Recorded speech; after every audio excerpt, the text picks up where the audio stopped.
ನ್ಯೂಸ್ಗೆ ಸ್ವಾಗತ. ಕರ್ನಾಟಕ ಪ್ರದೇಶ ಕಾಂಗ್ರೆಸ್ ಪ್ರಚಾರ ಸಮಿತಿ, ಜಿಲ್ಲಾ ಕಾಂಗ್ರೆಸ್ ಪ್ರಚಾರ ಸಮಿತಿ, ಬಾಗಲಕೋಟೆ ಜಿಲ್ಲಾ ಸಮಿತಿಯ ಸಭೆಯಲ್ಲಿ ಭಾಗವಹಿಸಿದ ಮಾಜಿ ಸಚಿವರು ಹಾಗೂ ರಾಜ್ಯ ಕಾಂಗ್ರೆಸ್ ಪ್ರಚಾರ ಸಮಿತಿ ಅಧ್ಯಕ್ಷರು ಆದ ಸನ್ಮಾನ್ಯ ಶ್ರೀ ವಿನಯ್ ಕುಮಾರ್ ಸೊರಕೆ ಅವರು ಹಾಗೂ ಜಿಲ್ಲಾ ಪ್ರಚಾರ ಸಮಿತಿ ಅಧ್ಯಕ್ಷರು ಆದ ಶ್ರೀ ನಾಗರಾಜ ಹದ್ಲಿ ಅವರು ಹಾಗೂ ಜಿಲ್ಲಾ ಕಾಂಗ್ರೆಸ್ ಪರಿಶಿಷ್ಟ ಜಾತಿ ವಿಭಾಗದ ಜಿಲ್ಲಾಧ್ಯಕ್ಷರು ಆಗಿರುವಂತಹ ಶ್ರೀ ರಾಜು ಮನ್ನಿಕೇರಿ ಅವರು ಹಾಗೂ ಬಾಗಲಕೋಟೆ ಜಿಲ್ಲಾ ಕಾಂಗ್ರೆಸ್ ಉಪಾಧ್ಯಕ್ಷರು ಆಗಿರುವಂತಹ ಶ್ರೀ ನಿಂಗನಗೌಡ ಪಾಟೀಲ್ ಅವರು ಹಾಗೂ ಬಾಗಲಕೋಟೆ ಜಿಲ್ಲಾ ಕಾಂಗ್ರೆಸ್ ಪರಿಶಿಷ್ಟ ಜಾತಿ ವಿಭಾಗದ ಜಿಲ್ಲಾ ಸಂಚಾಲಕರು ಆಗಿರುವಂತಹ ಶ್ರೀ ರಾಜು ಸಂಗಮ ಅವರು ಹಾಗೂ ಹುನಗುಂದ ಬ್ಲಾಕ್ ಕಾಂಗ್ರೆಸ್ ಪ್ರಚಾರ ಸಮಿತಿ ಅಧ್ಯಕ್ಷರು ಆಗಿರುವಂತಹ ಶ್ರೀ ಮುತ್ತಣ್ಣ ಕಲಗುಡಿ ಅವರು ಹಾಗೂ ಅನೇಕ ಮುಖಂಡರು ಉಪಸ್ಥಿತರಿದ್ದರು.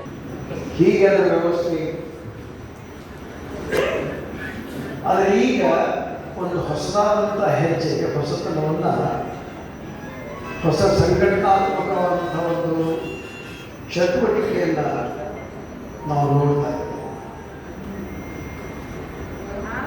ಚುನಾವಣೆ ನಂತರ ಈಗ 2.5 ವರ್ಷ ಆಗಿದೆ. ಈಗ ಯಾವ ಚುನಾವಣೆ ಇಲ್ಲ. ಆದರೆ ಪ್ರಚಾರ ಸಮಿತಿಯ ಕಾರ್ಯಕ್ರಮವನ್ನು ನಾವು ಮಾಡ್ತೇವೆ. ಅಂದರೆ ಬಹಳ ಸೂಕ್ಷ್ಮವಾಗಿ ವಿಚಾರ ಮಾಡಿ ನಮ್ಮ ನಾಯಕರು, ನಮ್ಮ ಪ್ರದೇಶ ಕಾಂಗ್ರೆಸ್ ಸಮಿತಿ ಅಧ್ಯಕ್ಷರಾದಂತಹ ಶ್ರೀಮಾನ್ ಡಿ.ಕೆ. ಶಿವಕುಮಾರ್ ಅವರು, ಮುಖ್ಯಮಂತ್ರಿಯಾಗಿರ್ತಕ್ಕಂಥ ಶ್ರೀಮಾನ್ ಸಿದ್ದರಾಮಯ್ಯ, ಇತರೆ ನಾಯಕರೆಲ್ಲ ಇದಕ್ಕೊಂದು ಹೊಸದಾದಂತಹ ರೂಪವನ್ನು, ಶಕ್ತಿಯನ್ನು ನಿರಂತರವಾಗಿ ನಡೆದುಕೊಂಡು ಹೋಗತಕ್ಕಂಥ ಒಂದು ವಿಚಾರದ ಹಿನ್ನೆಲೆಯಲ್ಲಿ ಈ ಕಾರ್ಯಕ್ರಮವನ್ನು ರೂಪಿಸುತ್ತಾರೆ. ಈ ಮಾಡುವವನ ಕೈಯಲ್ಲಿ ಎಂಥದನ್ನು ಕೊಟ್ಟರು ಅದನ್ನು ಸೂಕ್ತವಾಗಿ,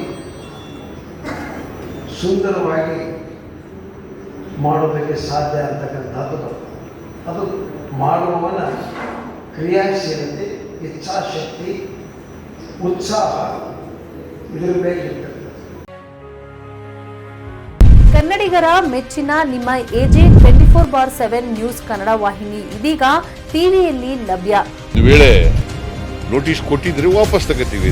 ಇವತ್ತು ವಕ್ಫ್ ಪ್ರಾಪರ್ಟಿ ಅಂತೇಳಿ ಬರ್ತದೆ ಅಂತ ಹೇಳಿದ್ರೆ ರೈತರ ಬೀದಿಗೆ ಬದಲು ಏನ್ ಮಾಡ್ಬೇಕಾಗತ್ತೆ? ಯಾರು ವೋಟ್ ಹಾಕಲಿಲ್ಲ ಅಂದ್ರೆ ಗ್ಯಾರಂಟಿನೆಲ್ಲ ಸ್ಟಾಪ್ ಮಾಡ್ಬಿಡ್ತೀವಿ.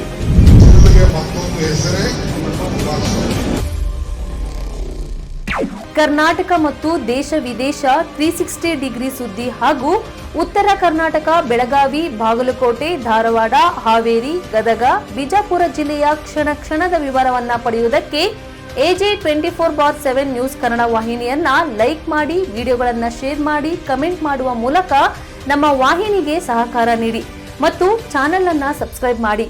ಧನ್ಯವಾದಗಳು.